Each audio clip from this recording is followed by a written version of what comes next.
നമസ്കാരം. ജ്യോതിഷത്തിലെ കാണാപ്പുറങ്ങൾ തേടുന്ന പ്രണവത്തിലേക്ക് എല്ലാ മാന്യപ്രേക്ഷകർക്കും സ്വാഗതം. ഇന്ന് എല്ലാവർക്കും വളരെ വളരെ സന്തോഷകരമായ ഒരു ദിവസമാണ്. അപ്പോൾ എല്ലാവരും കരുതി എന്താണെന്നല്ലേ, നമ്മുടെ ഞമ്മണിക്കുട്ടി വീണ്ടും ഒരു ഷോർട്സ് വീഡിയോ ആയിട്ട് വന്നിട്ടുണ്ട്.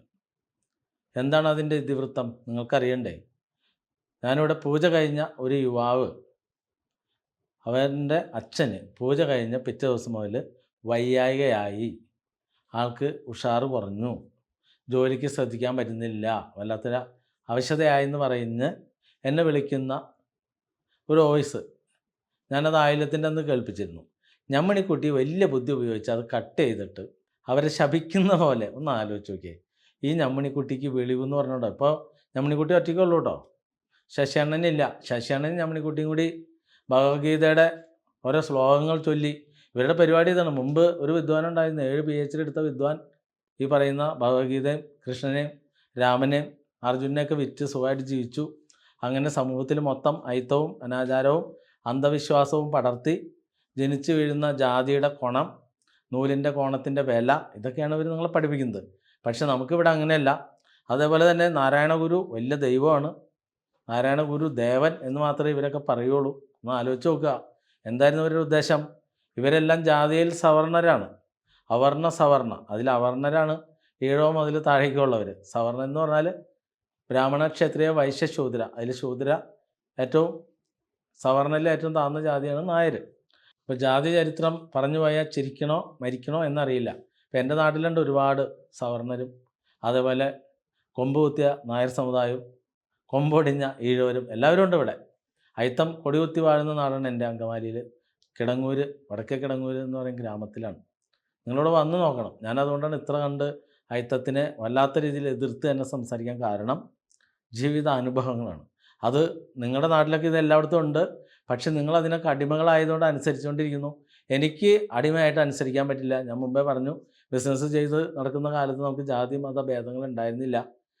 ജ്യോതിഷത്തിലേക്ക് വന്നപ്പോഴാണ് ഇന്ന കുലത്തിലുള്ളവർ ഇന്ന തൊഴിൽ ചെയ്യണം, അല്ലാതെ ശരിയാവില്ല. ശരിയാവില്ല എന്ന് പറഞ്ഞാൽ പ്രത്യേകിച്ച് ഗുണമൊന്നുമില്ല, അവർക്ക് സൂഹിക്കാൻ വേണ്ടി കുറേ കഥകളും.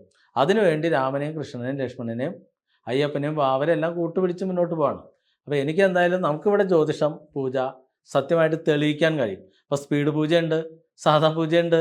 ഈ കഴിഞ്ഞ ദിവസം, അതായത് 2, 3, 4 3 ദിവസമാണ്. ഇപ്പോൾ 2 ദിവസത്തെ പൂജ 3 ദിവസത്തേക്ക് നീളി, 3 ദിവസത്തേക്ക് നീണ്ടു. കാരണം കൊറോണയ്ക്ക് ശേഷം SNDPയുടെ നല്ല പ്രവർത്തനം കൊണ്ട് ആളുകൾക്ക് ദൈവവിശ്വാസം ഇല്ലാതാവുകയും നാരായണ ഗുരു വലിയ കീർത്തനങ്ങൾ ചൊല്ലി 4 വരി ചൊല്ലിക്കഴിഞ്ഞാൽ വീട്ടിലെ കഷ്ടപ്പാടും ദുരിതമൊക്കെ മാറുമെന്ന് തെറ്റിദ്ധരിപ്പിച്ച് ഈ പാവങ്ങൾ വീട്ടിലിരുന്ന് നമോ നമ നമോ നമ ജപിച്ച് ഭ്രാന്തായി ഒരു ഗതിയില്ല. മൊത്തം കടവും കടത്തിൻ്റെ കൂടെ ആത്മഹത്യയും കലഹവും, മൊത്തം പിള്ളേരും കെട്ടിയന്മാരും എല്ലാം മദ്യത്തിനും മയക്കുമരുന്നിനും അടിമകളായിട്ട് അരാജകത്വം വീടുകളിൽ നടമാടിക്കൊണ്ടിരിക്കുകയാണ്.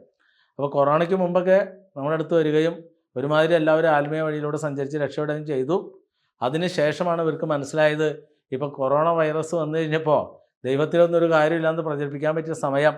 ആ സമയത്താണ് ദേവീ ദേവക്ഷേത്രങ്ങൾ അരുത് എന്ന് പറയുകയും ക്ഷേത്രബിംബങ്ങൾക്ക് ചാത്തനും ചൊവ്വയും ചാമുണ്ടി മറുത ഇതെല്ലാം തോന്നലാണ് എന്ന് പറയുകയും ചെയ്ത് ഒരു വിശ്വാസവുമില്ലാതെ വാഗ്ബടാനന്ദൻ എന്ന് പറയുന്ന തീയ യുവാവുമായിട്ടുള്ള സംസാരത്തിൽ ഇങ്ങനെ പ്രതീക്ഷിച്ച് പോണ സമയത്ത് ഈ വാഗ്ബടാനന്ദൻ യുക്തിവാദിയായിരുന്നു. അദ്ദേഹം ചോദിക്കും, ഈ കല്ലും കട്ടയും പുല്ലൊക്കെ പ്രതീക്ഷിക്കുന്നതിൽ നിങ്ങൾക്ക് എന്ത് ആത്മസംതൃപ്തിയാണ് ഉള്ളതെന്ന് നാരായണഗുരുവിനോട് ചോദിക്കുമ്പോൾ അദ്ദേഹം പറയും, എനിക്കിതിലൊന്നും വിശ്വാസമില്ല, വിശ്വാസമുള്ളവർ വിശ്വസിച്ചോട്ടെ എന്ന് കരുതി. അത് നിങ്ങൾ മനസ്സിലാക്കുക. അരുവിപ്പുറം പ്രതിഷ്ഠ നടത്തുന്നത് ശിവരാത്രിയുടെ അന്നാണ്. ശിവരാത്രി എന്ന് പറഞ്ഞാൽ മഹാദേവൻ മയങ്ങിക്കിടക്കുന്ന ദിവസമാണ്, ഒരു ദേവ ചൈതന്യങ്ങൾക്ക് ശക്തിയില്ലാത്ത ദിവസമാണ് എന്ന് പോലും തിരിച്ചറിയാൻ കഴിവില്ലാത്ത, ആത്മീയ പാതയിലൂടെ സഞ്ചരിച്ചു, തപസ് ചെയ്തു, വരബലം നേടി എന്നൊക്കെ പറഞ്ഞ് ആരാ പറഞ്ഞത്? ഡോക്ടർ പൽപ്പുവും കുമാരനാശാനും കൂടി ക്രിയേഷൻ നടത്തി അങ്ങനെ ദൈവീക പരിവേഷം നൽകിയാണ് നാരായണ ഗുരു. ഞാനിവിടെ നാരായണ ഗുരുവിനെ ഒരിക്കലും നിന്ദിച്ചിട്ടില്ല. കാരണം ഗുരു എന്നെപ്പോഴും പറയുന്നുണ്ട്. ഇത് തന്നെ കഴിഞ്ഞ ദിവസം ശിവഗിരിയിൽ നമ്മുടെ മുഖ്യമന്ത്രി പിണറായി വിജയൻ അവിടെ ചെന്ന് നാരായണ ഗുരു എന്ന് മാത്രമേ പറഞ്ഞുള്ളൂ, അതിനിശ്ചിതമായി വിമർശിക്കുന്നുണ്ട്. സനാതനത്തിൻ്റെ പിന്നാലെ കൂട്ടിക്കെട്ടാൻ പോകുന്നു, അങ്ങനെ ചെയ്യുന്നു ഇങ്ങനെ ചെയ്യുന്നു എന്ന് പറഞ്ഞപ്പോൾ ഈ വെള്ളാപ്പള്ളി നടേശ ഗുരു അടക്കം ശിവഗിരിയിലെ ഒരുപാട് ഗുരു സന്യാസിമാർ സന്യാസി എന്ന് പറഞ്ഞാൽ എന്താന്ന് പോലും അറിയാൻ പാടില്ലാത്ത സന്യാസിമാരെല്ലാം അവിടെ വായ പൊളിച്ചിരുന്നു. ഇത് തന്നെ പിണറായി വിജയൻ അവിടെ നിന്ന് മുഖ്യമന്ത്രി വേദിയിൽ നിന്ന് കാലിയായതിനു ശേഷം ആരോ എഴുതി കൊടുത്തത് ഈ വെള്ളാപ്പള്ളി നടേശ ഗുരു അവിടെ വായിക്കുന്നുണ്ട്. നിങ്ങളൊന്ന് ആലോചിച്ച് നോക്കിയേ. അപ്പോൾ ഇത്രയും ചങ്കുറപ്പും നെഞ്ചുരുവുള്ള ഇവരൊക്കെ എന്തേ മുഖ്യമന്ത്രി അവിടെ നിന്ന് വെല്ലുവിളിച്ച് സംസാരിച്ച സമയത്ത് ഒന്ന് വട്ടം മുടക്കായിരുന്നില്ലേ? ഇതിപ്പോൾ കോൺഗ്രസ് ഭരിക്കുന്ന സമയത്ത് ഉമ്മൻചാണ്ടിയൊക്കെയാണ് പറഞ്ഞിരുന്നെങ്കിൽ അവിടെ എന്തെല്ലാം കലാപം ഉണ്ടാവും. അപ്പോൾ പിണറായി വിജയൻ പറഞ്ഞപ്പോൾ എന്തുകൊണ്ട് ഈ മഞ്ഞകൾക്ക് ധൈര്യം വന്നില്ല? അപ്പോൾ വിവരം അറിയും അല്ലേ? അപ്പോൾ താടിയുള്ള പിന്നെ പേടിയുണ്ട്. അപ്പോൾ നമുക്ക് ഞമ്മണിക്കുട്ടിക്ക് ശശിനെ ഉത്ബോധിപ്പിക്കാനുള്ളത്, നാരായണ ഗുരു 112 വർഷം മുമ്പ് ചെയ്ത മണ്ടത്തരം. KV സുഭാഷ് തന്ത്രി ഗുരുനാഥൻ എന്ന് പറയുന്ന ഞാൻ, ഗുരുനാഥൻ എന്ന് സ്വയം പറഞ്ഞു എന്ന് പറയണ്ട, ഈ ഗുരുനാഥൻ എന്ന് വിളിക്കാൻ കാരണം 200ഓളം ശിഷ്യഗണങ്ങളുണ്ട്, അവരെന്നെ ഗുരുനാഥൻ എന്ന് വിളിക്കുന്നത്. അതുകൂടാതെ വടക്കൻ കേരളത്തിൽ നിന്ന് വരുന്നവരെല്ലാവരും ഗുരുനാഥ എന്ന് പറഞ്ഞാണ് സംബോധന ചെയ്യുന്നത്. കാരണം ഗുരുനാഥൻ എന്നാൽ വിദ്യ പകർന്നു കൊടുക്കുന്ന ആളാണ്. ദൈവം എന്ന് ഞാൻ പറഞ്ഞിട്ടില്ല, ഞാൻ ദൈവമെന്ന് ഉദ്ദേശിക്കുന്നില്ല. ഇത് തന്നെ വടക്കൻ കേരളത്തിലൊരു ചണ്ടാള ബാബ, മഹാചണ്ടാള ബാബ എന്ന് പറയുന്ന ഒരു സ്വാമി എന്നും പറയാം, പൂജാരി എന്ന് പറയാം, ജ്യോത്സ്യനാണെന്ന് ആൾ പറയുന്നുണ്ട്, എനിക്ക് അറിഞ്ഞുകൂടാ. എന്തായാലും ആൾ തന്ത്രവിദ്യാപീഠത്തിൽ പോയി ബിജു നാരായണ ശർമ്മ എന്ന പേര് സ്വീകരിച്ചു എന്നാൾ പറയുന്നുണ്ട്. പിന്നീട് ദീക്ഷാ സമ്പ്രദായത്തിൽ പോയി ഭരാഭട്ടാരക എന്ന പേരിൽ ഒരു പേര് സ്വീകരിച്ചു എന്ന് പറയുന്നുണ്ട്. ഇതൊന്നും എങ്ങനെ വന്നിട്ടും പിതാവ് പുലയ സമുദായക്കാരനും ചെറുമ സമുദായക്കാരനും മാതാവ് നായർ സമുദായം ആയതുകൊണ്ട് ഈ രണ്ട് വിഭാഗവും ഇദ്ദേഹത്തിന് അംഗീകരിച്ചില്ല. അങ്ങനെ അവസാനം ആൾ തന്നെ സ്വയം ഏറ്റവും താഴ്ന്ന ജാതിയായ ചണ്ടാളൻ, അതിൽ തന്നെ മഹാചണ്ടാളനായിക്കൊള്ളട്ടെ, അങ്ങനെ വേഷഭൂഷാദികളോടുകൂടി മഹാചണ്ടാള ബാബ എന്ന രീതിയിൽ തന്നെ അദ്ദേഹം ഒരുപാട് വീഡിയോ ഇട്ടിട്ടുണ്ട്. അതും ദൈവപരിവേഷം ചാർത്തിക്കൊണ്ടുള്ള വീഡിയോ ഇട്ടിട്ടുണ്ട് അദ്ദേഹത്തിൻ്റെ പിറന്നാൾ സമയത്ത്. അപ്പോൾ അദ്ദേഹത്തിനെ ക്രിയേറ്റ് ചെയ്ത് കുമാരനാശാനെ പോലെയോ അല്ലെങ്കിൽ ഡോക്ടർ പൽപ്പുവിനെ പോലെയോ ആരെങ്കിലും ഈ കാലഘട്ടത്തിൽ ഉണ്ടായിരുന്നെങ്കിൽ അല്ലെങ്കിൽ ഉണ്ടെങ്കിൽ അദ്ദേഹവും പിൽക്കാലത്തൊരു വലിയ ദൈവമായിട്ട് മാറി, ഇപ്പോഴേ ദൈവമാവും. കണ്ടോ? അപ്പോൾ അന്ന് എന്താ സംഭവിച്ചത്? ഡോക്ടർ പൽപ്പുവും കുമാരനാശാനും കൂടി 4ാം ക്ലാസ് വരെ പഠിച്ച നാരായണ ഗുരുവിനെ വേഷം കെട്ടിച്ച് ഈ ലെവലിലേക്ക് ആക്കി ആൾ പണ്ടേ ദൈവമാവണമെന്ന് ആഗ്രഹിച്ച് നടന്നുണ്ടാവും.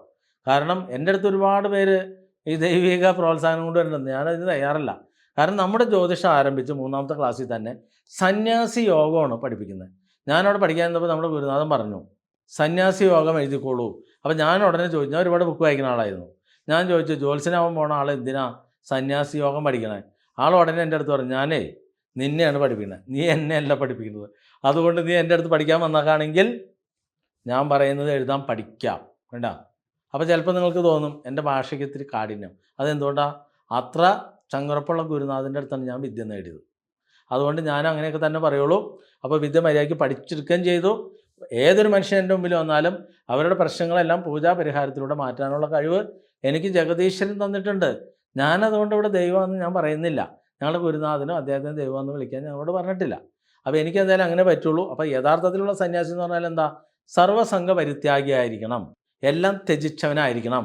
അതായത് ഞാനൊരു മുണ്ട് കൊടുത്തുകൊണ്ടിരിക്കുന്ന സമയത്ത് എനിക്കൊരാളൊരു മുണ്ട് കൊണ്ടുവന്ന് ദാനം തന്നാൽ ഞാൻ ആ മുണ്ട് വാങ്ങി വെച്ചിട്ട് എൻ്റെ അടുത്ത് അതിനർഹതപ്പെട്ട ഒരാൾ വരുമ്പോൾ ഞാനത് അവർക്ക് കൊടുക്കണം. അല്ലാതെ സന്യാസി ആയിരിക്കുന്ന ഞാൻ ഒരിക്കലും ഇത് കൊണ്ടുപോയി മൂലയ്ക്ക് വയ്ക്കാൻ പാടില്ല. ഞാൻ സന്യാസി അല്ല കേട്ടോ. അപ്പോൾ അതുകൂടി പറയാം. വിവാഹം കഴിച്ച് ഭാര്യ മക്കളുണ്ട്. അപ്പോൾ അങ്ങനെ വരുമ്പോൾ മഹർഷിയാണ്. മഹർഷിക്ക് സ്വരുക്കൂട്ടാം, കാരണം പരമ്പര ഉണ്ടല്ലോ. സന്യാസിക്ക് പരമ്പരയില്ല, സർവസംഘ പരിത്യാഗിയാണ്. അപ്പോൾ അഹിംസ സത്യഹസ്തേയ, ബ്രഹ്മചര്യ അസംഗ്രഹ, ബ്രഹ്മചാരിയാണെന്നുള്ള വിചാരം എപ്പോഴും മനസ്സിൽ വേണം. ശരീരശ്രമ അസ്വാദന, ശരീരം കൊണ്ടുള്ള ഒരു ചേഷ്ടയിലും, എന്ത് ചേഷ്ടയോ സ്ത്രീകളെ കണ്ടേ അവരുടെ ഡാൻസോ കൂത്തോ അതേപോലെ സീരിയലോ സിനിമയോ ഇതൊന്നും കാണാൻ പാടില്ല. അതാണ് സന്യാസി. നമ്മളൊന്ന് ആലോചിച്ച് നോക്കിയേ. പിന്നെ സർവ്വധർമ്മീ സമാനത്വ, എല്ലാ ധർമ്മങ്ങളെയും എല്ലാ മതങ്ങളെയും അംഗീകരിക്കുന്നവനായിരിക്കണം യഥാർത്ഥ സന്യാസി. ഹി ഏകാദശി സേവാദീം, മാസത്തിൽ 2 ഏകാദശി നിർബന്ധമായും പട്ടിണി കിടക്കണം. സ്വദേശി സ്പർശഭാവന, സ്വന്തം മാതൃരാജ്യത്തിനോട് എപ്പോഴും കൂറ് കാണിക്കണം. നമ്രതേ ദൃഢനിശ്ചയേ, തല കുമ്പിട്ട് സന്യാസി ആരും തൊഴുവരുത്. ഇങ്ങനെയുള്ള മീനിങ് കേട്ടോ ഞാനിത് ഈ ജ്യോതിഷം പഠിച്ചെടുക്കുന്നത്. അപ്പോൾ അവിടെ പറഞ്ഞ് മനസ്സിലായോ? സന്യാസി എന്ന് പറഞ്ഞാൽ എന്താ? സ്വത്ത് വകകൾ ഉണ്ടാക്കാൻ പാടില്ല, AC റൂമിൽ ഇരിക്കാൻ പാടില്ല, ആധുനിക ടെക്നോളജി ഒന്നും അങ്ങനെ ഉപയോഗിക്കാൻ പാടില്ല, ആവശ്യമുള്ളത് മാത്രമേ ഉപയോഗിക്കാൻ പാടുള്ളൂ. ഈ കണക്കിൽ വരുമ്പോൾ എത്ര പേര് സന്യാസി ഉണ്ടാവും? പിന്നെ സന്യാസി സമാധിയാവാന്ന് പറയാം. എങ്ങനെ സമാധിയാവണേ? ഞമ്മണിക്കുട്ടിക്ക് അറിയോ? സമാധിയാവുക എന്നാൽ സ്വയം ഹത്യയാണ്, ആത്മഹത്യ. മറ്റുള്ള മനുഷ്യർ കഴുത്തിൽ കയറിട്ട് തൂങ്ങിച്ചാകുന്നു, അല്ലെങ്കിൽ വിഷം കഴിച്ചു മരിക്കുന്നു, അങ്ങനെ സ്വയം ആത്മഹത്യ ചെയ്യുന്നു. സന്യാസി ആയിരിക്കുന്ന ആൾ തൻ്റെ മരണം മുൻകൂട്ടി കണ്ടുകൊണ്ട് മരണത്തിന് 1 മാസം മുമ്പ് ഭക്ഷണം നിയന്ത്രിക്കും. 3 നേരം കഴിച്ചത് പകരം 1 നേരമാക്കും. അങ്ങനെ ഒരാഴ്ച കഴിയുമ്പോൾ ഭക്ഷണം സ്റ്റോപ്പ് ചെയ്യും. സ്റ്റോപ്പ് ചെയ്ത് കഴിഞ്ഞ് പിന്നീട് വെള്ളം പോലും കുടിക്കാതാകും. അങ്ങനെ ഏകദേശം 1 മാസം എല്ലാം ത്യജിച്ച് കഴിയുമ്പോൾ സ്വയം മരണം വരിക്കുന്നതാണ് യഥാർത്ഥത്തിലുള്ള സമാധി എന്ന് പറയുന്നത്. ഇതുപോലും ഇന്ന് എത്ര സന്യാസിമാർക്ക് അറിയാം? ഇവരൊക്കെ ആംബുലൻസിൽ കൊണ്ടുപോകുന്ന വഴി ഒരു സന്യാസി സമാധിയായി, ആശുപത്രി കൊണ്ടുപോകുന്ന വഴി മരിക്കുന്നതിന് സമാധി എന്ന് പറയാം. നമ്മൾ പിച്ചക്കാരനാണ് ചത്തു എന്ന് പറയും, ഒരു ആവറേജ് ഉള്ള ഒരാളാണ് മരിച്ചു എന്ന് പറയും, കുറച്ചുകൂടി പേരുള്ള ആളാണ് നിര്യാതരായി എന്ന് പറയും, കുറച്ചുകൂടി ഗ്രേഡുള്ള ആളാണെങ്കിൽ ഓർമ്മയായി എന്ന് പറയും, പിന്നെ കാലം ചെയ്തു എന്ന് പറയും, പിന്നെ വിലയം പ്രാപിച്ചു എന്ന് പറയും, തീപ്പെട്ടു എന്ന് പറയും. ഒന്ന് ആലോചിച്ച് നോക്കിയേ. പച്ച മലയാളത്തിൽ പറഞ്ഞാൽ എന്തായി? പടമായി അല്ലേ? അപ്പോൾ വലിയ വലിയ ആളുകളിലേക്ക് വരുമ്പോഴാണ് നാട് നീങ്ങി. ഇതെല്ലാം നിങ്ങളൊന്ന് ആലോചിച്ച് നോക്കിയേ. സന്യാസി ആണെങ്കിൽ സമാധിയായി. അപ്പോൾ യഥാർത്ഥത്തിൽ സമാധി ആവുന്നത് എന്താ? സ്വയം ഹത്യയല്ലേ? അപ്പോൾ ഇവിടെ നാരായണ ഗുരു, അദ്ദേഹത്തിന് ഉദരരോഗമായിരുന്നു. ഉദരരോഗം എന്ന് പറഞ്ഞാൽ ഇങ്ങനെ ചാമുണ്ടിയെ വലിച്ചെറിഞ്ഞ് കളഞ്ഞപ്പോൾ അവിടെ മുതലാണ് വയറിളക്കം പിടിപെട്ടു. അങ്ങനെ ആദ്യം കൊണ്ടുപോയി മദ്രാസിൽ ചികിത്സിച്ചു, ഫലിച്ചില്ല. പിന്നെ പാലക്കാട് ചികിത്സിച്ചു, ഫലിച്ചില്ല. പിന്നെ തൃപ്രയാർ ചികിത്സിച്ചു, ഫലിച്ചില്ല. പിന്നെ വൈക്കത്ത് ചികിത്സിച്ചു, ഫലിച്ചില്ല. പിന്നെ ആലപ്പുഴയിൽ ചികിത്സിച്ചു, ഫലിച്ചില്ല. അദ്ദേഹത്തിന് തന്നെ കുറച്ച് വൈദ്യമൊക്കെ അറിയായിരുന്നു, ഒന്നും ഫലിച്ചില്ല. അവസാനം പറഞ്ഞു, നോം വിധിയെ മാനിക്കുന്നു. നാരായണഗുരു ഒരിക്കലും ഞാൻ എന്നുള്ള വാക്ക് ഉപയോഗിക്കാറില്ല, നോം എന്നാ പറയാറ്. സ്വയമേവ ആൾ തന്നെ ദൈവ പരിവേഷത്തിലായിരുന്നു. അപ്പോൾ പിന്നീട് വയറിളക്കം തന്നെയായിരുന്നു. ഇതൊരിക്കലും സ്റ്റോപ്പായില്ല. അപ്പോൾ ഉദരരോഗം പിടിപെട്ട് മരണപ്പെട്ടു എന്ന് തന്നെയാണ് കൃത്യമായിട്ടുള്ള ചരിത്രം. ഈ ചരിത്രം ഞാൻ എൻ്റെ അടുത്ത് പൂജയ്ക്ക് വരുമ്പോൾ എല്ലാവരോടും പറയാറുണ്ട്. അത് കേട്ട് അവർ ഞെട്ടാറുണ്ട്. തുടക്കത്തിൽ ഞെട്ടും, പിന്നെ അവർ സത്യം ഉൾക്കൊള്ളും. അപ്പോൾ ഇത്രയും കാലമായിട്ട് ഞാൻ പറഞ്ഞുകൊണ്ടിരുന്ന ഈ കാര്യം എല്ലാം ഞമ്മണിക്കുട്ടിക്ക് അറിയുമോ? അതേപോലെ ശശി അണ്ണ ഈ ആളുകൾ നുണ പറഞ്ഞ് പുരാണ ഇതിഹാസമൊക്കെ പറഞ്ഞ് പറ്റിച്ച് സുഖിച്ച് മൃഷ്ടാന്ന ഭോജനം കോണകം വരെ കയറാത്ത രീതിയിലേക്ക് തുട രണ്ടും ചേർന്ന് വരില്ലേ? അതിനൊക്കെ എന്താ പറയുക?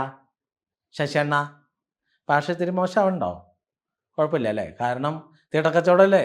ഏറ്റവും പുതിയൊരു വാർത്ത കൂടിയുണ്ട്. പോസ്റ്റ്മാൻമാർ ജോലി നിർത്തുന്നു, കൊറിയർ ബോയ്കൾ ജോലി നിർത്തുന്നു. കാരണം എന്താ? തീട്ടം പാഴ്സൽ വന്നു തുടങ്ങിയപ്പോൾ അവർക്ക് മതിയായി. കണ്ടോ? ഞാനിപ്പോൾ കൃത്യസമയത്ത് ഇടപെട്ടില്ലായിരുന്നെങ്കിൽ ഈ മഞ്ഞക്കിളികൾ മൊത്തം എന്തായിരിക്കും അവസ്ഥ? തീട്ടം വാങ്ങി വീടുകളിൽ പൂജാമുറിയിൽ വയ്ക്കും, ഇനി പോക്കറ്റിലിട്ടുകൊണ്ട് കിടക്കും പൊതിഞ്ഞ് ഭദ്രമായി. ദൈവത്തിൻ്റെ തീട്ടമല്ലേ? ഇത്രയും വേണമായിരുന്നോ? അപ്പോൾ ഞാൻ ആദ്യകാലത്തൊക്കെ വീഡിയോയിൽ നവോത്ഥാന നായക ദൈവം എന്ന് പറഞ്ഞാണ് SNDP 2 കൊല്ലം മുമ്പ് നമ്മുടെ ക്ഷേത്രത്തിലേക്ക് ജാഥ നടത്തിയത്. ഇപ്പം എന്തിനാ മിണ്ടാത്ത? ജാഥയൊന്നും വേണ്ടേ? അപ്പോൾ അന്ന് ജാഥ നടത്തിയവർക്കെതിരെ ഞാൻ കേസ് കൊടുത്താൽ കേട്ടോ, ഞാൻ ജീവിച്ചിരിക്കുന്ന മനുഷ്യനാണ്. പിന്നെ ഉണ്ട് ചില മാധ്യമങ്ങൾക്കെതിരെ കേസ് വരണുണ്ട്. അപ്പോൾ ഒരു മാധ്യമ പ്രവർത്തകൻ എന്നെ വിളിച്ചായിരുന്നു. അവർക്കറിയാമായിരുന്നു തന്ത്രി വെറുതെ വിടില്ല, കേസ് കൊടുക്കും. അതുകൊണ്ട് അവരുടെ ഒരു ഉടായ്പ ലേഖനെ കൊണ്ടാണ് പറയിപ്പിച്ചിരിക്കുന്നത്. ചാത്തനെയും ജിന്നിനെയും യക്ഷിയെയും കണ്ടുപിടിക്കാൻ കഴിവുള്ള പേരമംഗലത്തെ ആൾ ദൈവം എന്ന് പറഞ്ഞ് വീഡിയോ ഒക്കെ ഇട്ടിട്ടുണ്ട്. സ്വന്തം അമ്മയെയും ഭാര്യയെയും കൂട്ടിക്കൊടുത്ത് കാശുണ്ടാക്കി നുണ പറഞ്ഞ് സുഖിച്ചു കഴിയുന്ന ഒരു വലിയ വിദ്വാൻ. അപ്പോൾ എല്ലാവർക്കും എതിരെ വരും. ആ വരണ സമയത്ത് മനസ്സിലാവും. അപ്പോൾ അന്ന് ഒരു മാധ്യമ പ്രവർത്തകൻ, ഞാനിവിടെ പ്രഭാഷൻ്റെ ഇവിടുന്ന് ഗ്രൂപ്പിൽ നിന്ന് മാറ്റിയതാണ്, അവൾ ഇടയ്ക്ക് ഇങ്ങനെ ചൊറിയാൻ വരും. വന്നിട്ട് പറഞ്ഞ് പുതിയ കണ്ടുപിടുത്തം. മറ്റവനെ അറിയാമായിരുന്നു, ബുദ്ധി കൂടിയ ആളല്ലേ, ചെവി രണ്ടും ആടുന്നതാണ്. ഈ ചെവി ആടുന്നവനെ വിശ്വസിക്കാനേ പറ്റില്ല സാമ്പത്തിക ലക്ഷണത്തിൽ. അപ്പോൾ എന്തായാലും അവൻ്റെ പിന്നാലെ ഒരുപാട് ആൾക്കാരുണ്ട്. സത്യസന്ധൻ എന്ന് പറഞ്ഞാൽ ഒന്ന് ആലോചിച്ച് ഹരിചന്ദ്രനെ അവതരിച്ചു എന്ന് പറയുന്നത്. അപ്പോൾ എന്തായാലും അവതാരമൊക്കെ നല്ലത് തന്നെയാണ്. അപ്പോൾ എനിക്ക് പറഞ്ഞു തന്ന വിഷയം എന്താ?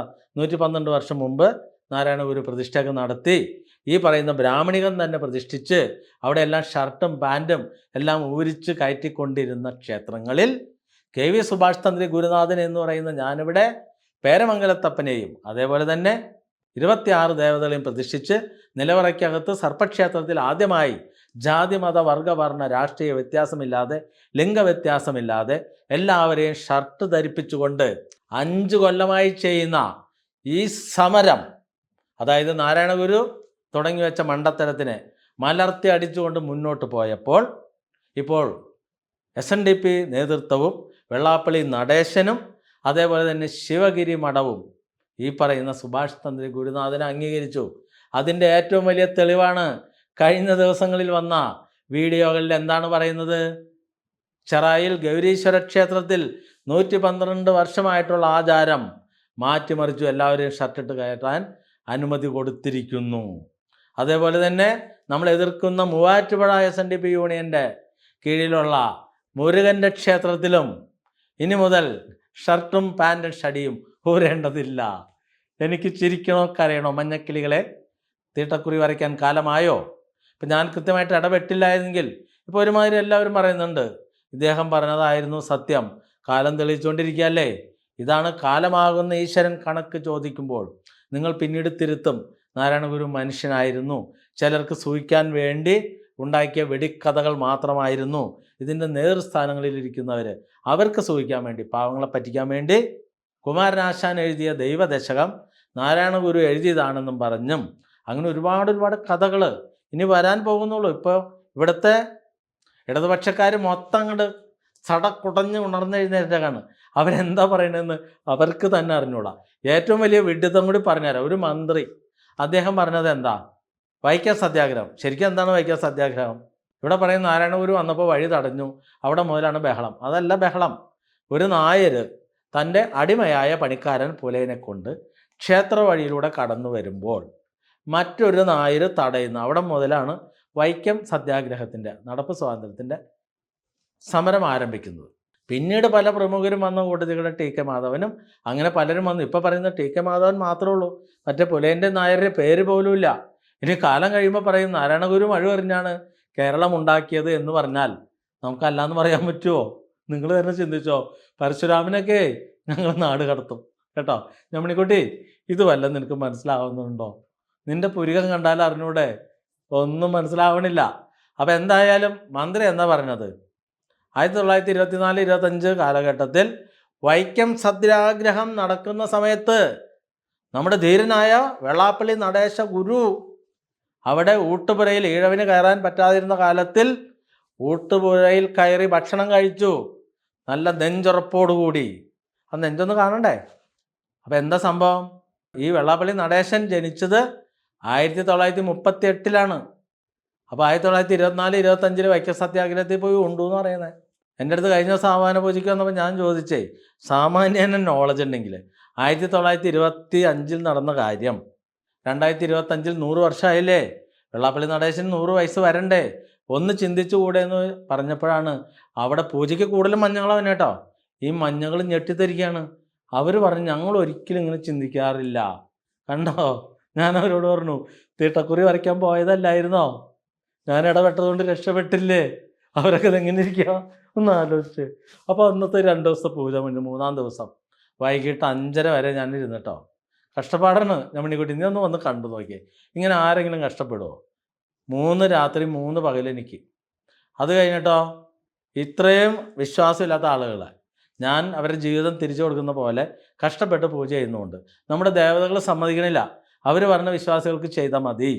അപ്പോൾ ഈ ഭാര്യമാരൊക്കെ വളരെ സങ്കടത്തോടെ വന്ന് പറയില്ലേ, ഭർത്താവ് മദ്യപിച്ച് റോട്ടിൽ കിടക്കാണ്, എന്നെ എങ്ങനെയെങ്കിലും സഹായിക്കണമെന്ന് നമ്മൾ കൊടുക്കും. അപ്പോൾ 2-3 മാസം മുമ്പ് ഒരു 50 വയസ്സുള്ള ഒരു ലേഡി, അവരുടെ ശരീരം മൊത്തം ശൽക്കങ്ങൾ പോലെ ബുദ്ധിമുട്ടായിട്ട് അവർക്ക് ജോലിക്കൊന്നും പോകാൻ പറ്റണില്ല.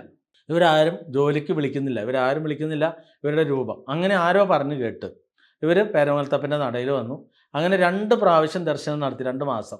ആയില്യത്തിന് വന്നു കഴിഞ്ഞപ്പോഴേ അവിടുന്ന് മഞ്ഞൾപ്പൊടിയും അതുപോലെ ഭഗവാനെ അഭിഷേകം ചെയ്ത എണ്ണയും രണ്ടും കൂടി, ഭഗവാനെ അഭിഷേകം ചെയ്ത മഞ്ഞൾപ്പൊടി എണ്ണയും കൂടി പുരട്ടി കഴിഞ്ഞപ്പോഴേ അവരുടെ ശരീരത്തിൽ നിന്ന് ശൽക്കങ്ങളൊക്കെ പോയി. അവർക്ക് തന്നെ ഭയങ്കര അത്ഭുതം. അങ്ങനെ പറഞ്ഞു കേട്ടിട്ട് എൻ്റെ അടുത്ത് ആവാഹന പൂജ ബുക്ക് ചെയ്തു. പാവപ്പെട്ടവരാ. അങ്ങനെ അവർ ആവാഹന പൂജയ്ക്ക് വന്നു. പക്ഷെ ഭർത്താവിനൊരു വിശ്വാസമില്ല, കൂലിപ്പണിക്കാരനാണ്. അവൻ പൂജ പൂർത്തീകരിക്കുമ്പോൾ അവന് പോകണമെന്ന് പറഞ്ഞ് ഞാൻ ചോദിച്ചു, എടാ പൊട്ടാ, നിൻ്റെ ഭാര്യ ഇത്രയും കഷ്ടപ്പെട്ട് നിനക്ക് കൊണ്ടുവന്നതല്ലേ, നിനക്ക് അവരിൽ വന്ന മാറ്റം കണ്ടുകൂടെ, ഇരുന്നുകൂടെ? അപ്പോൾ ശരി സ്വാമി, അറിയാതെ പറ്റിപ്പോയി. എന്തായാലും അപ്പം അങ്ങനെ വിശ്വാസം ഇല്ലാത്തവരെ ആവാഹന പൂജ ചെയ്തൊക്കെ കൊടുക്കുമ്പോൾ എനിക്ക് ശാപം അടിക്കും. ആ ശാപം തീർക്കാൻ വേണ്ടി ഞാൻ എന്നിട്ട് 3-ാം ദിവസം വൈകിട്ട് 8 മണിക്ക്, സാധാരണ 7 മണിക്കാണ് പാൽപ്പായസോമം ആരംഭിക്കുന്നത്, മഹാദേവൻ്റെ തിരുസന്നിധിയിൽ ഞാൻ പാൽപ്പായസോമം നടത്തി. അങ്ങനെ 10 മണി വരെ ഒരേ ഇരിപ്പിരുന്ന് പാൽപ്പായസോമം നടത്തി. നല്ല ചൂടുണ്ട് കേട്ടോ അവിടെ. മുമ്പൊക്കെ പാൽപ്പായസോമം ചെയ്ത് എനിക്ക് അന്ന് പനിക്കും. കാരണം നമ്മുടെ പോറ്റിമാർ ഗുരുനാഥൻ വന്ന് പാൽപ്പായസോമം ചെയ്യുമ്പോൾ അവർക്ക് ഒഴിഞ്ഞിടാൻ പറ്റും, എല്ലാവരും കൂടി എന്നെ സഹായിക്കും. മൊത്തം ചിരട്ടിട്ട് കത്തിച്ച് എനിക്ക് ചൂട് സഹിക്കാൻ പറ്റാണ്ട് പനി 1 മാസം ഞാൻ പനിച്ചെടുക്കും. അങ്ങനെ 2 പ്രാവശ്യം ചെയ്തു. അപ്പോൾ ഞാൻ ഇന്നലെ ചെന്നപ്പോൾ അവരോട് പ്രത്യേകം പറഞ്ഞു, നിങ്ങൾ എന്നെ സഹായിക്കേണ്ട, നിങ്ങൾ ചെയ്യുന്ന പോലെ എനിക്ക് ചെയ്താൽ മതി, അതുകൊണ്ട് ഇനി എന്നെ സഹായിക്കാൻ വേണ്ടി വരണ്ട, നിങ്ങൾക്ക് ഒഴിഞ്ഞിടണമെങ്കിൽ ഒഴിഞ്ഞിട്ടോളം പറഞ്ഞു. കാരണം ഞാൻ പാൽപ്പായസോമം ചെയ്യുന്ന സമയത്ത് ആരും ഒഴിഞ്ഞിട്ടാലും അവർക്ക് അതിൻ്റെ ഗുണം കൂടുതലായിരിക്കും. ഞമ്മണിക്കുട്ടി പറയുന്ന പോലെയല്ല. എനിക്കെന്തായാലും ഭഗവാന്മാരോട് ഭയങ്കര അർപ്പണമുള്ള ആളാണ്. അത് കണ്ടിട്ടില്ലേ, ഞാൻ ആയില്യത്തിനൊന്ന് വെളുപ്പിന് 5 മണിക്ക് തുടങ്ങിയാൽ പിറ്റേ ദിവസം പുലരുന്നവരെ ഞമ്മണിക്കുട്ടി 24 മണിക്കൂർ പണിയാണ് കേട്ടോ. ഞാൻ ഒരിക്കലും പണിയെ പേടിക്കാറില്ല കേട്ടോ.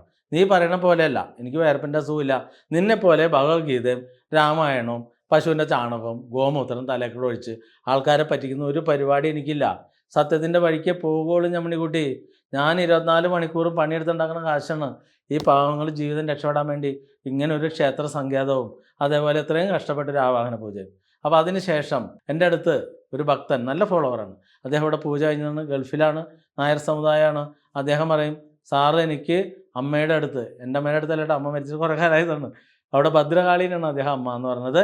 എൻ്റെയും കൂടി ധർമ്മദേവമാണ്. ഭദ്രകാളിക്ക് 12 പാത്രം ഗുരുതി ചെയ്ത് തരാമോ? അപ്പോൾ ഞാൻ നിരുത്സാഹപ്പെടുത്തി ആളോട് പറഞ്ഞു, ബാലകൃഷ്ണ, ഞാൻ ചെയ്തു തരണമെങ്കിൽ 60,000 രൂപയാവും, പോറ്റിമാർ ചെയ്ത 36,000 രൂപ മതി. ആൾ പറഞ്ഞു തീരുന്നതിന് മുമ്പ് എന്നെ 60,000 രൂപ അടച്ചു. 95,000 രൂപയാണ്. ആളുടെ വീട്ടിൽ എല്ലാ വർഷവും ഗണപതി ഹോമം നടത്തേണ്ടതാണ്. അങ്ങനെ ആളപ്പം തന്നെ പൈസ അടച്ചു. പൈസ അടച്ചപ്പോൾ ഞാൻ പെട്ടുപോയാലും എനിക്ക് ചെയ്യാതെ പറ്റുമോ? അപ്പോൾ ഇന്നലെ പൂജയുടെ ആദ്യത്തെ ദിവസം ബാലകൃഷ്ണൻ വന്നു. ബാലകൃഷ്ണൻ വീണ്ടും നെഗറ്റീവ് വന്നാണ് കേട്ടോ. ഞാൻ പറയണ്ട, പുള്ളി എല്ലാ മാസം ഇഷ്ടംപോലെ വഴിപാടിയാണ് ആളാണ്. ആൾ വന്നു, നെഗറ്റീവ് മാറ്റി. അതിൻ്റെ ഒപ്പം ആൾ ചോദിച്ചു, 3-ാം തീയതി വൈകിട്ട് എനിക്ക് 12 പാത്രം ഗുരുതി നടത്തി തരുമോ? അപ്പം ഞാൻ പറഞ്ഞു, പൂജയുടെ സ്പീഡ് അനുസരിച്ച് ചെയ്തു തരാം. പക്ഷേ സ്പീഡായില്ല. ഞാൻ മണിക്കൂട്ടി വിശ്വാസമുള്ളതിലേ 12 പാർട്ടിയിൽ 6 പേര് വിശ്വാസം, ഞാൻ രക്ഷപ്പെട്ടു. പക്ഷെ 5 പേരെ വിശ്വാസം എൻ്റെ ഉള്ളൂ. 7 പേര് വിശ്വാസമില്ലാത്തവരാണ്, നിന്നെ പോലെ തന്നെ. അതിൽ ഞാൻ പെട്ടു, എനിക്ക് മനസ്സിലായി. അപ്പോൾ അതുകൊണ്ട് പറഞ്ഞു, ബാലകൃഷ്ണൻ നടക്കില്ല, അടുത്ത ദിവസം ചെയ്യാം. അപ്പോൾ ഞാൻ കരുതി കുറച്ച് സ്പീഡാവും, പക്ഷേ സ്പീഡായില്ല. കഴിഞ്ഞ ദിവസം പൂജ രാവിലെ 12:30 തീർന്നു. ഇന്നലെ തീർന്നപ്പോൾ വൈകിട്ട് 5:30 അപ്പോൾ ഈ പറയുന്ന പാൽപ്പായസോമം ഞാൻ എന്തായാലും ശാപം തീർക്കാൻ വേണ്ടി, എനിക്ക് വരുന്ന ശാപങ്ങൾ തീർക്കാൻ വേണ്ടി ഞാൻ ചെയ്തു. ഞാൻ ദൈവമല്ല കേട്ടോ, ഞാൻ ദൈവമാണ്, മഹാദേവൻ്റെ അടുത്തോട്ട് ചെയ്യേണ്ട കാര്യമുണ്ടോ? അപ്പോൾ എന്തായാലും കഷ്ടപ്പെട്ട് ചെയ്ത് ബാലകൃഷ്ണൻ നിൽക്കുന്നു. ബാലകൃഷ്ണൻ എന്നോട് പറഞ്ഞു, സാറ് തന്നെ ചെയ്യണം. അപ്പോൾ പിന്നീട് കറക്റ്റ് 10:30 ആയപ്പോൾ 12 പാത്രം ഗുരുതി ഞാൻ തന്നെ ചെയ്തു. ഇന്നലെ വീഡിയോ ഒന്നും എടുത്തില്ല കേട്ടോ. അത് കറക്റ്റ് ബാലകൃഷ്ണൻ വന്ന് തൊഴുത് നിൽക്കുന്ന സമയത്ത് ചെയ്തു. അങ്ങനെ 12 മണി ആയപ്പോൾ കൃത്യസമയത്ത്, വേറൊരാളുടെ സഹായം തേടിയില്ല, വെള്ളമൊക്കെ എടുത്തുകൊണ്ടുവന്നു, ബാക്കിയെല്ലാം ഞാൻ തന്നെ ചെയ്തത്. അപ്പോൾ തളിക്കുന്ന സമയത്ത് ഞാൻ ഈ 2 ദിവസം 3 ദിവസം ഉറക്കം നിന്ന് വന്നിക്കണല്ലേ, ഉറങ്ങിയിട്ടില്ല, ഭക്ഷണം കഴിച്ചിട്ടില്ല. അപ്പോൾ നമ്മുടെ പോറ്റുമാർ ചോദിച്ചു, ഞങ്ങൾ സഹായിക്കണം. ഞാൻ പറഞ്ഞു, വേണ്ട, കാരണം എൻ്റെ ഭക്തന് ഞാൻ തന്നെ ചെയ്യണമെന്ന് വാശി പിടിച്ച് നിൽക്കല്ലേ, അതുകൊണ്ട് ഞാൻ ചെയ്തോളാം. അങ്ങനെ ഞാൻ തന്നെ 12 പാത്രം തളിച്ച് കഴിയുമ്പോൾ ബാലകൃഷ്ണൻ എൻ്റെ അടുത്ത് വന്നിട്ട് പറയും, സാർ എനിക്ക് വലിയ സന്തോഷമായി എന്ന് പറയും. ഞാൻ പറയും, ബാലകൃഷ്ണ, ഞാൻ നിന്നെ സന്തോഷിപ്പിക്കാനല്ല ചെയ്തേ, എൻ്റെ ഭഗവതി, ഞാൻ ഈ 12 പാത്രം ഗുരുതി ചെയ്തിട്ട് കുറേ നാളായി. അപ്പോൾ ദേവി നിന്നെ കൊണ്ട്, അതായത് എനിക്കിത് വേണമെന്ന് പറയിച്ചതാണ്. അപ്പോൾ ദേവി ആവശ്യപ്പെടുന്നത് എനിക്ക് മനസ്സിലായതുകൊണ്ടാണ് ഞാൻ ഈ 12 പാത്രം ഗുരുതി ഒരാളെ കൊണ്ടും ചെയ്യാതെ ഞാൻ തന്നെ 12 പാത്രവും തളിച്ചത്. കണ്ടോ ഞമ്മണിക്കുട്ടി, എൻ്റെ ഭക്തി ഇതാണ്. അല്ല നിന്നെ പോലെ നുണ പറഞ്ഞ് പറ്റിക്കുന്നതൊന്നുമല്ല. നിനക്കതൊക്കെ ഒന്ന് വന്ന് പരീക്ഷിച്ച് നോക്കിക്കൂടെ? ഇവിടേക്ക് വരെ എല്ലായിടത്തു നിന്നും വണ്ടികൾ വരുന്നുണ്ട് ഫ്രീ സർവീസായിട്ട്. നീ വന്ന് ജീവിതം രക്ഷപ്പെട്ടോ, നിൻ്റെയൊക്കെ ഭ്രാന്ത് മാറട്ടെ. നീ എന്നിട്ട് ജീവിച്ചെത്തിക്കണ്ടേ? നീ എന്നെ ഇരുന്ന് കളിയാക്കി കുഴപ്പമില്ല, എനിക്കിഷ്ടമാണ്. നമുക്ക് എപ്പോഴും ഒരു പ്രതിയോഗി ഉണ്ടെങ്കിലല്ലേ ഒരു സുഖമുള്ളൂ. അല്ലെങ്കിൽ ഇങ്ങനെ ഒറ്റയ്ക്ക് വണ്ടി ഓടിച്ച് പോകുമ്പോൾ, നമ്മളിപ്പോൾ ഒരു ലോങ് യാത്ര പോകുന്ന സമയത്ത് ഒറ്റയ്ക്ക് പോകുമ്പോൾ നമ്മൾ ഇടയ്ക്ക് പാട്ടൊക്കെ പാടണ്ടല്ലേ. ഇതിപ്പോൾ എന്ന് പറഞ്ഞാൽ നമ്മൾ മിണ്ടി പറഞ്ഞല്ലേ പോണേ, എന്താ ഒരു സുഖം. നിൻ്റെ മണ്ടത്തരം, നിൻ്റെ തീട്ടക്കച്ചവടം, അത് കൂടെ ഞാൻ പറയാം. ഇപ്പോൾ കൂടെ നിൻ്റെ കൂടെ എത്രയോ പേര്, കളപ്പള്ളി നടേശഗുരു, പിന്നെ ശിവഗിരിയിലെ മൊത്തം ചാമിമാർ, ഒന്ന് ആലോചിക്കുക, ഒരു കാവ്യം വെച്ച് വന്നാൽ എന്താ സുഖം. ഇവരുടെയൊക്കെ പാണ്ഡിത്യം, വല്ല മന്ത്രം ഉണ്ടാവും? ഒരു മന്ത്രവും ഇല്ല. ദൈവദേശമാണ് ഇവൻ്റെയൊക്കെ മന്ത്രം അല്ലേ. അപ്പോൾ എന്തായാലും ഞാൻ അന്ന് പറഞ്ഞ കാര്യം മുമ്പേ ഞാൻ പറഞ്ഞുകൊണ്ടിരുന്നില്ല, ഇതൊക്കെ അംഗീകരിക്കണ കാലം വരുന്നു. ഇപ്പം എന്തായാലും എല്ലാം അംഗീകരിച്ചില്ലേ. ഇനി നിനക്കും വല്ലതും പറയാനുണ്ടോ ഇതിനെക്കുറിച്ച്? നീ ആരെ കൂട്ടുപിടിച്ചാൽ വരാൻ പോണത് എൻ്റെ അടുത്തേക്ക്? അംഗം വെട്ടി കോണകവും നൂലും, അതാണോ ഇനി നിൻ്റെ അടുത്ത തന്ത്രം? അത് വരില്ല കേട്ടോ. കാരണം എന്താണെന്ന് വെച്ചാൽ ആൾബലത്തിൽ അവർ കുറവാണ്. നല്ല സൂത്രമൊക്കെ ഉപയോഗിക്കണം കേട്ടോ. അപ്പോൾ അങ്ങനെ പോരാ, എന്തായാലും നമുക്ക് കോടതി ഉണ്ടല്ലോ, കോടതിയിൽ നമുക്ക് ബലാബലം നടത്താം. അതിന് മഞ്ഞൾ പറഞ്ഞ് ഞങ്ങൾക്ക് കോടതിയൊന്നും ഇല്ലയെന്ന് പറഞ്ഞാൽ അവർ ഞങ്ങൾ ശരിയാക്കുന്നു. അതായത് മുഷ്ടി, ഈ മുഷ്ടിയും കൊണ്ട് വന്നാലേ എൻ്റെ അടുത്ത് മുഷ്ടിയും കൂടെ നേടാൻ പറ്റില്ല കേട്ടോ. അത് നിനക്കറിയില്ലാത്തതുകൊണ്ടാണ്. നീ ഒന്ന് വന്ന് നോക്ക്, ഞാൻ റെഡിയാന്ന് ഞാൻ പറഞ്ഞില്ലേ. എനിക്ക് അങ്ങനെ പേടിയൊന്നുള്ള ആളല്ല ഞമ്മണിക്കുട്ടി. ഞമ്മണിക്കുട്ടിക്ക് ഇനി എന്താ ഉദ്ദേശിക്കണേ? ഇനി ഞമ്മണിക്കുട്ടീനെ പുലഭ്യം പറഞ്ഞു എന്ന് പറഞ്ഞിട്ട് നമുക്ക് വല്ല കേസും കൊടുക്കാമെന്ന് ചെയ്യണം. അത് റെഡി. അങ്ങനെ കോടതിയിലേക്ക് നീ വരുമല്ലോ, കൂടെ ശശിയണ്ണനെ വിളിച്ചോ. മുമ്പിട്ട വീഡിയോകളൊക്കെ ഇല്ലേ, എല്ലാം കൂടി ഇങ്ങോട്ട് പൊക്കി കൊണ്ടുവരാൻ. ഞങ്ങൾ എന്തായാലും കൃത്യമായിട്ട് നിൻ്റെ എല്ലാ വീഡിയോയും ഇവിടെ ഡൗൺലോഡ് ചെയ്ത് വെക്കുന്നുണ്ട്. കാരണം നിനക്ക് എപ്പോഴേ ഇളകണമെന്ന് പറയില്ല, കാരണം പുരു ഇങ്ങനെ വളഞ്ഞിങ്ങനെ ഇരിക്കുകയല്ലേ. അപ്പോൾ എന്തായാലും ഫൈറ്റാണ് കേട്ടോ. അപ്പോൾ ഈ വീഡിയോ കണ്ടുകൊണ്ടിരിക്കുന്ന ആളുകൾ ധൈര്യമായിട്ട് ചരിത്ര സത്യങ്ങൾ മനസ്സിലാക്കുക. ഇപ്പോൾ പലരും നമുക്ക് കമൻ്റ് ഇടുന്നുണ്ടല്ലോ, കാരണം ഞാൻ 100 എപ്പിസോഡ് ഇതിനു മുമ്പ് കുറ്റപത്രമൊക്കെ ചെയ്തിട്ടുള്ളതാണ്. ആ സമയത്തൊക്കെ ഒരുപാട് ഇവിടുത്തെ പണ്ടത്തെ മണ്ടത്തരങ്ങൾ ചരിത്രം എല്ലാം വെളിപ്പെടുത്തിയിട്ടുണ്ട്. നീ കൂടെ ഉള്ളതുകൊണ്ട് ധൈര്യമായിട്ട്. എൻ്റെ നാട്ടിലൊരു നായർ സമുദായക്കാരനുണ്ട്, ഭയങ്കരമായിട്ട് ഇതാ അയിത്തം കൊടി കുത്തി വാഴാണ്. അവന് ഈഴവൻ്റെ വീട്ടിലൊന്നും പോയി ഭക്ഷണം കഴിക്കില്ല. പക്ഷേ പുലേൻ്റെയും പറയൻ്റെയും വീട്ടിൽ പോയിട്ട് സേവ, ഏതാ കള്ളും ബ്രാണ്ടിയൊക്കെ കൊടുത്തു കഴിഞ്ഞാൽ ഒരു കുഴപ്പമില്ല, അയിത്തമില്ല. എങ്ങനെയുണ്ടപ്പേ? ഇതൊക്കെയല്ലേ നിൻ്റെയൊക്കെ സംസ്കാരം, നിൻ്റെ അണ്ണന്മാരുടെ സംസ്കാരം, ഇത്രയും ചീഞ്ഞ സംസ്കാരം. എന്തായാലും നീ മഞ്ഞക്കിളികളെ കൂട്ടുപിടിച്ച് തീട്ടക്കച്ചവടം, പോസ്റ്റ്മാൻമാരും അതേപോലെ തന്നെ കൊറിയർ ബോയ്മാരൊക്കെ ജോലി നിർത്തി. അവർ കഴിഞ്ഞ ദിവസം എൻ്റെ അടുത്ത് വിളിച്ചിട്ട് പറഞ്ഞു ഞങ്ങൾ ജോലി അവസാനിപ്പിച്ചു. ചോദിച്ചപ്പോൾ പറഞ്ഞു പാഴ്സൽ വന്നുകൊണ്ടിരിക്കുക ഇഷ്ടം പോലെ. അപ്പോൾ മനസ്സിലായോ? നമ്മണിക്കുട്ടിയുടെ കയ്യിൽ വല്ല ആയുധമുണ്ടോ? ഇനി പുരാണ ഇതിഹാസത്തിലേക്ക് പോകുമ്പോൾ നമുക്ക് അടുത്തൊരു പുരാണ കഥ കൂടി പറഞ്ഞുതരാം. അതായത് രാമേശ്വരം, നീ കേട്ടിട്ടില്ലേ? നമ്മുടെ രാമായണത്തിലേക്ക് പോവാം. ഈ രാമായണത്തിലെ രാമേശ്വര കഥയിലേക്ക് പോകുമ്പോൾ ഞാൻ ഒരുപാട് പറഞ്ഞിട്ടുണ്ട്, പണ്ടത്തെ എൻ്റെ വീഡിയോ കണ്ടാൽ മനസ്സിലാവും. അതിൻ്റെ അകത്ത് പറയുന്നത് രാമനും കുരങ്ങന്മാരും കൂടി രാമസേതു കെട്ടുന്നുണ്ട്. സേതുബന്ധനം തീർത്തതേ, അതായത് ധനുഷ്കോടിയിൽ നിന്നും ശ്രീലങ്കയിലെ തലൈമന്നാറിലേക്കാണ് സേതുബന്ധനം, രാമസേതു കെട്ടുന്നത്. കുരങ്ങന്മാരും രാമനും കൂടിയാണ്. അത് എഴുതി വച്ചിരിക്കുന്നത് എന്താ? 1280 യോജന നീളവും. ഒരു യോജന എന്ന് പറഞ്ഞാൽ 800 മീറ്റർ കേട്ടോ. അപ്പോൾ 1280 എന്ന് പറയുമ്പോൾ 1000 കിലോമീറ്റർ. തിരുവനന്തപുരത്ത് നിന്ന് കാസർഗോഡ് പോയി, കാസർഗോഡ് നിന്ന് വീണ്ടും തിരുവനന്തപുരത്തേക്ക് വരുന്ന ദൂരം. ഇനി 280 യോജന വീതി, തിരുവനന്തപുരത്ത് നിന്ന് അങ്കമാലി വരെയുള്ള അത്രയും വീതി. ഇത്രയും നീളം വീതി ഉണ്ടെന്ന് പറഞ്ഞിരിക്കുന്നത്. നമുക്കിത് പോയി പരിശോധിക്കാമല്ലോ. നേരെ ധനുഷ്കോടി ചെല്ലാം. അവിടെ നിന്ന് തലൈമന്നാറിലേക്കുള്ള ദൂരം വെറും 40 കിലോമീറ്റർ ഉള്ളൂ. അപ്പം നീ പാവങ്ങളായ ആളുകളെ നുണ പറഞ്ഞ് പറ്റിക്കുമ്പോൾ അതിനൊക്കെ എന്തെങ്കിലും അടിസ്ഥാനം ഉണ്ടോ? ഇത് തന്നെ ചില വില്ലന്മാർ പറഞ്ഞെന്താ, രാമനും കൃഷ്ണനും ക്രിസ്തുവൊക്കെ ഇവിടെ ഉണ്ടായതല്ലേ? ഇതൊക്കെ ചോദിക്കുമ്പോൾ കൃഷ്ണന് അമ്പ് കാലിൽ തറച്ച് മരിച്ചു, അതായത് അങ്ങനെയാണ് മരണപ്പെട്ടു എന്ന് പറയുന്നത്. വേടൻ തെറ്റിദ്ധരിച്ച് ഭഗവാന്റെ കാൽപാദം കിളിച്ചുണ്ടാകുന്ന രീതി അമ്പെയ്തു എന്ന് പറയുന്നത്. രാമനും ലക്ഷ്മണനും സരയൂ നദിയിൽ മുങ്ങി പോകുന്നു എന്ന് മാത്രമേ കാണിച്ചിട്ടുള്ളൂ. അപ്പോൾ ഇവിടെ ഈ വന്ന ദൈവത്തിന് എന്താ സംഭവിച്ചത്? വയറിളക്കം പിടിച്ച് മരിച്ചു അല്ലേ? അങ്ങനെയും പുരാണം ഉണ്ടോ? അപ്പോൾ നിങ്ങൾ പുരാണവും ഇതിഹാസവും ഇതൊക്കെ ചരിത്രമാണ്. ചരിത്രം അവിടെ നിൽക്കട്ടെ. പുരാണം പറയുമ്പോൾ പുരാണത്തിലേക്ക് പോകാം. 14,000 വർഷം മുമ്പുണ്ടായ അയ്യപ്പനും 1400 വർഷം മുമ്പുണ്ടായ ഇസ്ലാം മതത്തിലെ വാവരും തമ്മിൽ അംഗം വെട്ടിയെന്നൊക്കെയല്ലേ പറയണത്. ഈ കഥകൾ ഇത്ര നാളും ചൊല്ലി ആടി. ഇനിയിപ്പോൾ വിശ്വഹിന്ദു പരിഷത്തൊക്കെ ഇടപെട്ട് കോടതി വിധിച്ചില്ലേ, വാവരെന്ന് പറഞ്ഞ സാധനം ശബരിമലയിൽ വേണ്ട, വാവരുടെ പള്ളിയിൽ കയറണ്ട. അപ്പോൾ ഇനിയിപ്പോൾ ഈ വടക്കൻ കേരളത്തിലോ അല്ല ഞങ്ങളുടെ നാട്ടിലൊക്കെ അയ്യപ്പൻപാട്ടും വിളക്കൊക്കെ നടത്തുമ്പോഴുണ്ടല്ല വാവരം കൊണ്ട്. ഇനിയിപ്പോൾ എന്തും പറഞ്ഞ അംഗം വെട്ടും, ആരായിട്ട് വെട്ടും? നമ്മണിക്കുട്ടി, നിൻ്റെയൊക്കെ ഒരു ഗതികേട്. ഇടി മലന്ന് കിടന്ന് തുപ്പി. ഇത്രയ്ക്ക് വേണമായിരുന്നോ? എന്തൊരു സുന്ദര മുഖമായിരുന്നു നിൻ്റെ. ഇപ്പോൾ വളിച്ച് ചമ്മന്തിയായി നാറിപ്പോയി. ഇതിലും വലിയ നാറ്റ കേസ് നിനക്ക് വരാനുണ്ടോ? നിന്നെ ആരെ പഠിപ്പിച്ചു വിട്ടേ? ആരാ നിൻ്റെ പിന്നിലെ ചാലക ശക്തി? നൂലക, കോണക, ചന്തിയായ നമ ആണോ? എന്തായാലും ഞാൻ റെഡി ആട്ടോ. നീ എന്ത് വേഷത്തിലാണെങ്കിൽ പോരെ. ശശിയണ്ണനോ ഇനി രമേശ് ജിയും വിഭൂഷ് ജിയും ജിമാരൊന്നും കാണുന്നില്ല, ഓടിയോ? ഓ, ആ മ്ലേച്ഛൻ്റെ അടുത്ത് പോയി. ഞങ്ങളില്ല അല്ലേ? അതെങ്ങനെ? നിങ്ങൾ ധൈര്യമായിട്ട് പോരാ, കുറച്ച് തീട്ടം പൂച്ചിട്ട് പോരാ. എന്നാലും ഞാൻ മൽപ്പിടുത്തത്തിന് വരില്ല. കാരണം എനിക്ക് നാട്ടിൽ സഹിച്ചൊന്നും നിൽക്കാൻ പറ്റില്ല കേട്ടോ. നിങ്ങളുടെ ഈ ദുർഗന്ധം, നിങ്ങളാകുന്ന ഈ ദുർഗന്ധം വിഷം സമൂഹത്തിലേക്ക് പടർന്നിറങ്ങി. ഭഗവാൻ എൻ്റെ കൂടെ വന്നുകൊണ്ട് ഞാൻ രക്ഷപ്പെട്ടു. കണ്ടോ? ഇപ്പോൾ KV സുഭാഷ് തന്ത്രി ഗുരുനാഥൻ എന്ന് പറയുന്ന സുഗന്ധം നിൻ്റെ തീട്ടത്തിൻ്റെ മുകളിൽ ഇങ്ങനെ പടർന്നു വന്നുകൊണ്ടിരിക്കുക. എന്താ ഒരു സൗരഭ്യം! കാലം കണക്ക് ചോദിക്കുമ്പോൾ കഷ്ടമായിപ്പോയി എന്നേ പറയാനുള്ളൂ. നരൻ അശുദ്ധ വസ്തുവാണ് പോലും എന്ന് പാടിയത് നാരായണഗുരു അല്ല കേട്ടോ, കുമാരനാശാനാണ്.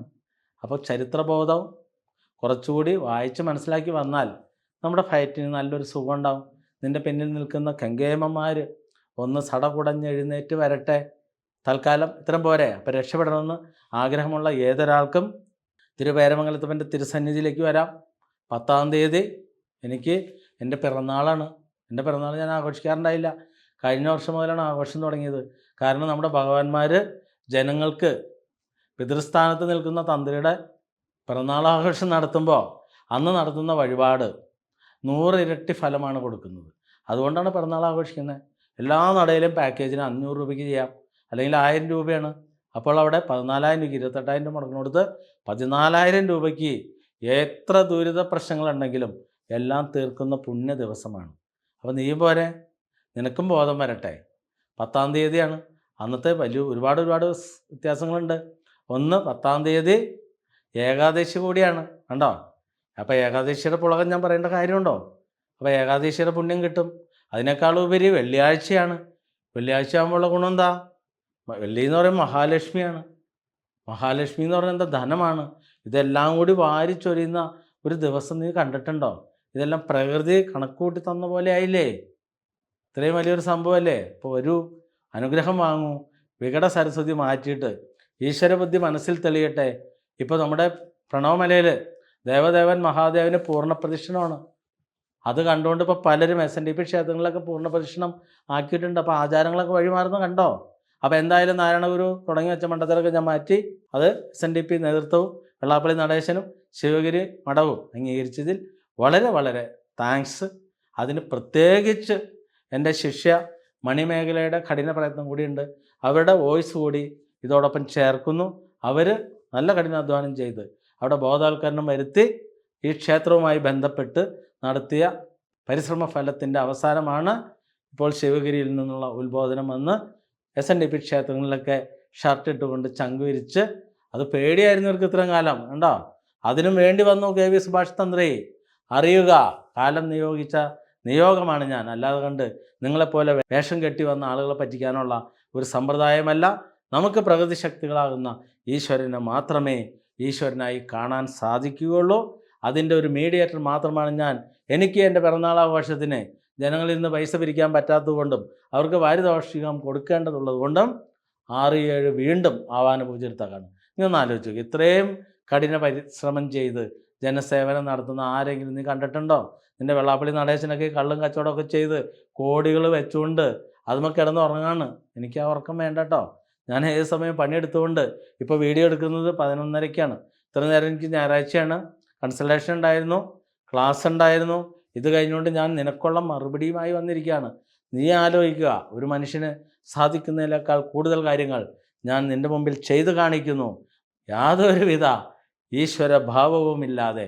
ഇതാണ് എൻ്റെ ധർമ്മമെന്ന് ഒരിക്കൽ കൂടി ഓർമ്മപ്പെടുത്തിക്കൊണ്ട് എല്ലാ പ്രേക്ഷകരെയും പിറന്നാൾ ദിവസത്തിലേക്കും അതേപോലെ ഏതൊരു ജീവിത പ്രശ്നത്തിൽ നിന്നും മുക്തി നേടുന്നതിന് വേണ്ടി ഒരു ചരട് വാങ്ങി ധരിച്ച് അതിലൂടെ 27 ദിവസം പോയി അതിൻ്റെ ഇടയിൽ ഒരു ഏലസ് വാങ്ങി ധരിച്ച് അതിലൂടെ സമാഹരിക്കുന്ന പൈസയിലൂടെ 1.5 വർഷത്തിനുള്ളിൽ ഇവിടെ വന്ന് ആവാഹന പൂജ ചെയ്ത് ജീവിതം തിരിച്ചു പിടിക്കാൻ സാധിക്കും.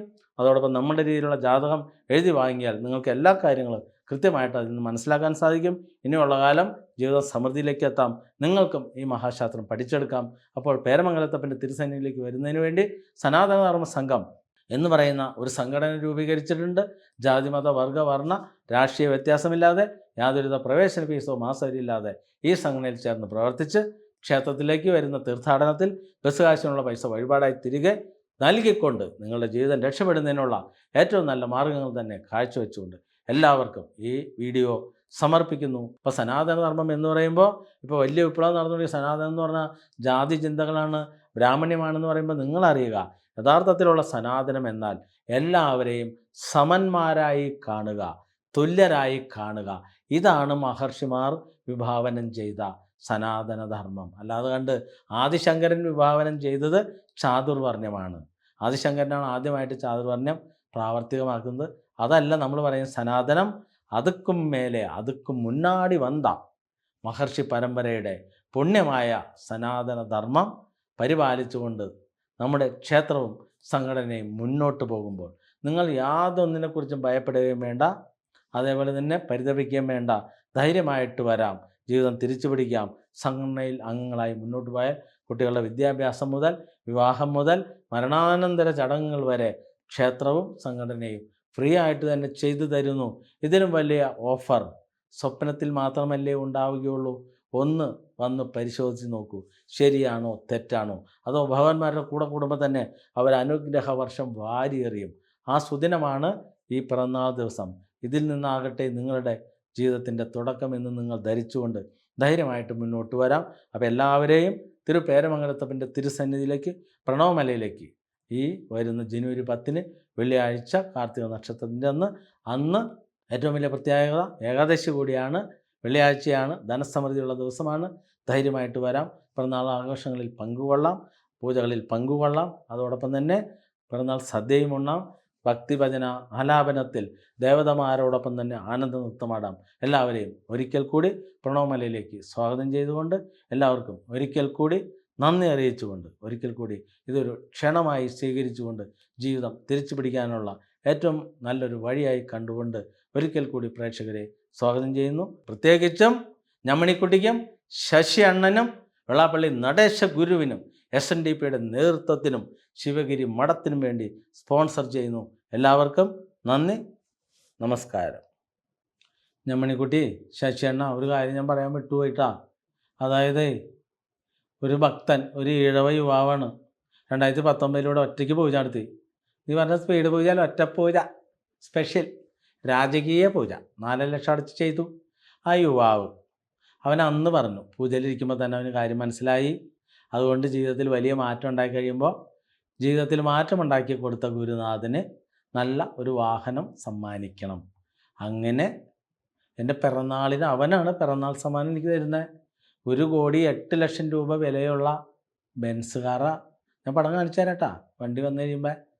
അപ്പോൾ എന്തായാലും നീ നിൻ്റെ ശശി അണ്ണനും ആരാന്ന് വെച്ചാൽ നിൻ്റെ കൂടെ ഇനി ആരെങ്കിലുമൊക്കെ കൊണ്ടുവരുമെന്ന് കണ്ടോ. ഇങ്ങനെ സാധിക്കും. ഇവിടെ ലോകത്തിൽ ആർക്കെങ്കിലും ഇങ്ങനെ സാധിച്ചിട്ടുണ്ടോ?